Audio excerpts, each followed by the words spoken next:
Assalamualaikum warahmatullahi wabarakatuh. Ini ialah smartwatch pertama dari OnePlus, iaitu OnePlus Watch. Saya dah guna smartwatch ni lebih kurang 2 minggu macam tu, and saya tak boleh bagi tahu kepada anda yang this is the best smartwatch yang saya pernah guna. No, memang ada banyak perkara yang OnePlus patut improve dekat OnePlus Watch ni. Tapi officially saya dah guna OnePlus Watch ni sebagai jam rasmi saya. Sebelum ni saya pakai smartwatch dari Realme, iaitu Realme Watch S Pro. Saya rasa berbaloi gila untuk saya berpindah ke OnePlus Watch ni. Nanti saya cerita dengan lebih detail lepas intro nanti. Anda bersama saya, Ashraf Jeffrey, dalam channel YouTube Mona Lisa. Kalau anda belum tekan butang subscribe, pastikan anda tekan butang subscribe dan juga button loceng yang ada dekat tepi dia tu. Jom!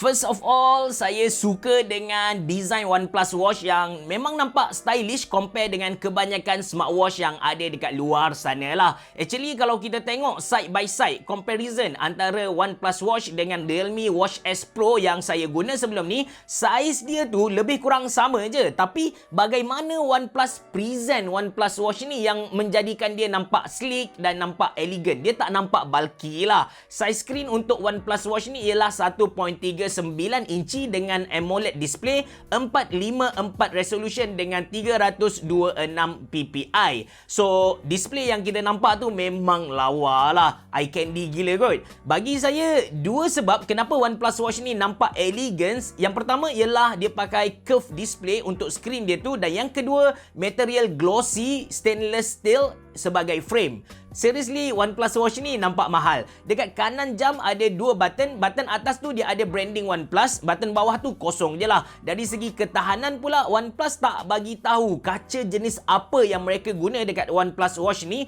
kecuali Cobalt Edition. Cuma sebab saya bukanlah seorang yang lasak, saya tak guna smartwatch ni untuk aktiviti luar sangat. So, saya tak berapa kisah kaca jenis apa yang dia guna. Asalkan dia tak senang cala and dia tahan sikit, okey lah bagi saya. Yang saya kisah ialah adakah dia kalis air ke tak. Sebab saya memang tak buka jam bila saya ambil wuduk. Kalau dia tak mampu kalis air, jam jugalah. Okey, basic usage untuk OnePlus Watch ni. Yang pertama yang saya suka dekat OnePlus Watch ni, dia ada option untuk always on display. So, dengan always on display tu, walaupun saya tak tekan apa-apa button, saya dah boleh nampak pukul berapa, tarikh bila, hari apa. Itu yang pertama saya suka dekat OnePlus Watch ni. Kemudian kalau kita tekan button atas kanan ni, dia akan pergi kepada main watch face. Lepas tu kita tekan satu kali lagi, dia akan pergi kepada main menu. So, dekat main menu ni lah ada banyak option yang kita boleh pilih. And bila saya gerakkan macam ni, saya nak cerita kepada anda dari segi touch sensitivity dia, yang mana dia punya touch sensitivity ni sangat-sangat responsif. Ditambah dengan animation yang dia buat, walaupun bukan 60 fps ataupun 60 refresh rate, 60 Hz refresh rate, tapi dia punya pergerakan tu memang eye pleasing, memang sedap lah untuk mata memandang. Okey, lepas tu kalau kita tekan sekali lagi dekat dia punya main button belah kanan atas tu, dia akan pergi kepada main watch face kita. Kita swipe dari atas ke bawah, kita akan dapat pergi kepada quick setting, yang mana dekat sini kita boleh tengok sama ada kita punya smartwatch ni dia dah connect dengan kita punya smartphone ataupun tak. Lepas tu kita boleh tengok juga bateri tinggal berapa persen. Kita boleh baiki dia punya rise wake up tu, dan kita boleh setting benda-benda lain jugalah.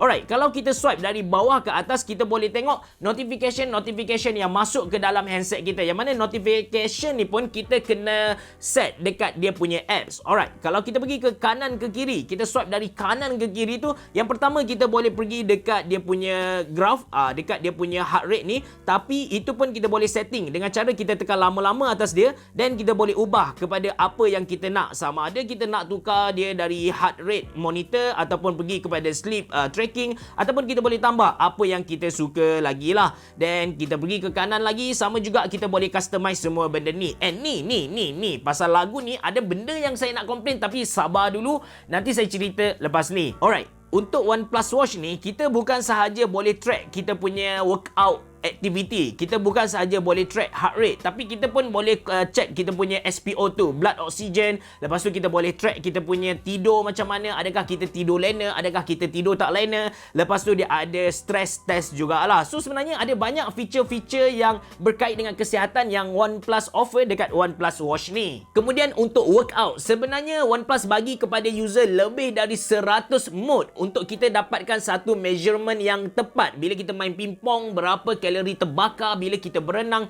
berapa kita punya heart rate, supaya dapat dengan lebih detail tu lah. Tapi untuk video kali ni saya just test dengan 2 mode sahaja. Yang pertama saya just guna untuk outdoor walking, lepas tu saya guna untuk freestyle. So freestyle tu adalah lompat trampolin kejap, lepas tu lari-lari anak kejap, lepas tu adalah buat benda-benda simple macam tu. And saya buat comparison dengan 4 biji jam. Yang pertama OnePlus Watch ni, yang kedua Amazfit Bip U, lepas tu saya guna juga Realme Watch 2 dan juga Realme Watch S Pro. So bila dapat result akhir tu, saya buat perbandingan kan. 3 jam dia mempunyai result yang lebih kurang sama, satu sahaja yang pelik iaitu Amazfit Bip U. So bila consider 3 lawan 1 ni, saya kira result yang saya dapat dekat OnePlus Watch ni tepat lah. Okey, macam saya bagi tahu tadi, yang OnePlus Watch ni dia akan tunjuk notification kepada kita, dan menariknya kita bukan sahaja boleh baca notification ni, dalam masa sama kita boleh reply dia. So bila saya tekan macam ni, kita tekan reply dan dia dah ada beberapa quick reply lah. Cuma dekat sini masalah kedua yang ada dekat OnePlus Watch ni ialah kita tak boleh nak customize message yang kita nak hantar kepada user tu. Maybe benda ni adalah masalah software saja. Saya harap OnePlus dapat bagi customization tu kepada user pada masa akan datang lah. Selain dari workout, sebenarnya OnePlus Watch ni kita bukan sahaja boleh terima notification yang masuk, tapi kita pun boleh terima call lah. Kejap, dia ada speaker dan juga dia ada mic built-in. Assalamualaikum. Hello, ini Cik Afra ke? Ya saya. Tanya, anda telah memenangi rumah banglo 1 juta. Kita pun boleh terima dan juga jawab call menggunakan OnePlus Watch ni. Kita tekan button yang ada dekat bawah kanan ni. So, kita akan masuk ke option ni. Dekat option ni, kita boleh tambah favorite dekat contact, dan kita boleh tekan recent call. Kita boleh check siapa yang call kita. Lepas tu, kita tekan dial pad. Let's say, kita tak set orang ni dalam kita punya favorite contact. So, kita still boleh call dekat sini. So, kita boleh tambah number dan juga dial dekat sini. Mantap, babe. Okay, next saya nak cerita kepada anda tentang apps yang OnePlus offer kepada user dia, iaitu OnePlus Health. Saya tak tahu sebutan dia macam mana. Saya selalu dengar tapi saya tak tahu nak sebut dia macam mana. Health ni macam mana. Maybe betul lah kot apa yang saya sebut, tapi saya akan improve time by time. So bila kita buka dia punya apps ni, dia ada 3 tab utama. Yang pertama kita ada health, lepas tu kita ada fitness dan juga ada manage. So dekat health ni, tab utama dia ni, kita boleh, dia macam summarize kepada aktiviti-aktiviti yang kita buat. Berapa langkah yang kita jalan, lepas tu berapa kalori terbakar, sleep tracking macam mana, stress level kita macam mana. So semua tu kita boleh tengok dekat tab health ni lah. Lepas tu kita ada fitness, yang mana dekat sini dia boleh track kita punya lari, kita punya berjalan tu, dia boleh track dekat sini dan berserta dengan dia punya GPS. Lepas tu ada manage. So untuk orang yang kurang workout macam saya ni, tab yang paling penting ialah tab manage ni lah. Sebab dekat tab manage ni kita boleh control kita punya OnePlus Watch ni. So dekat atas ni kita boleh tengok sama ada kita punya apps ni dah connect tak dengan OnePlus Watch ataupun tidak. Dan kita boleh tengok lah dia punya battery level tu macam mana. So lepas tu kita ada watch face. So watch face ni kita boleh tukar dia punya watch face. Ni kita panggil dia sebagai watch face bagi siapa-siapa yang tak tahu benda ni. So dekat watch face ni dia ada beberapa pilihan which is agak limited sebenarnya, tapi luckily dia bagi kepada kita untuk tukar kepada gambar yang kita suka dengan 2 style yang berbeza. So basically kalau kita tak ada watch face yang kita suka, maybe kita boleh letak muka kita sendiri and boleh tengok hari-hari tengok muka kita kan, poyo gila kot. Okay, lepas tu kita ada sync phone notification, yang mana macam saya bagi tahu tadi, kita boleh tengok notification yang masuk dari dekat kita punya smartphone, dekat apps, dekat smartwatch ataupun OnePlus Watch tadi. Kita boleh pilih yang mana kita nak, yang mana kita tak nak lah. Lepas tu ada get up reminder, ini adalah perkara biasa. Lepas tu ada apps protection, lepas tu ada tip dan juga device setting. So dekat device setting ni, yang pertama kita boleh control music.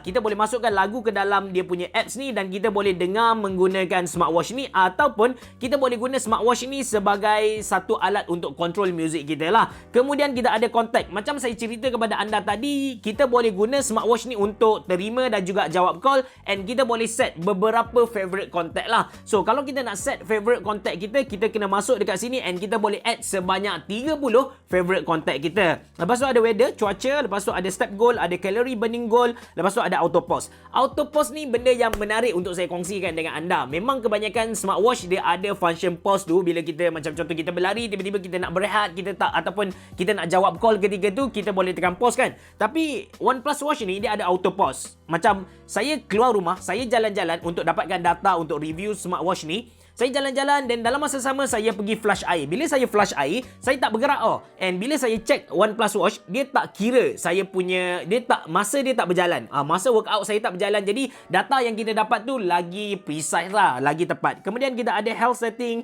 lepas tu ada device update, ada about watch dan juga unpair. Untuk pengetahuan anda, kita just boleh pair smartwatch ni dekat satu smartphone dalam satu masa sajalah. Sebagai kesimpulan untuk review OnePlus Watch ni, saya boleh kata percubaan pertama OnePlus hasilkan smartwatch ni berjaya. Tapi saya tak nafikan yang ada beberapa perkara yang OnePlus patut perbaiki dekat OnePlus Watch ni ataupun mereka kena tambah. Sebagai contoh, sekarang kan kalau kita guna smartwatch ni, kita boleh baca message yang masuk kepada kita and kita boleh reply. Cuma message untuk kita reply tu mereka dah limitkan kepada beberapa option sahaja. Sepatutnya OnePlus bagi hak kepada pengguna untuk customize message mereka tersendiri. Cuma itulah masalah software ni, saya yakin mereka boleh improve time by time, masa akan datang lah. Sebagai contoh, kalau anda tonton review MKBHD, dia ada komplain tentang wake up system yang ada dekat OnePlus Watch ni. Katanya tak sensitif sangat. Bila dia pusing dia punya tangan, ada ketika OnePlus Watch ni dia tak bangun dari tidur dia.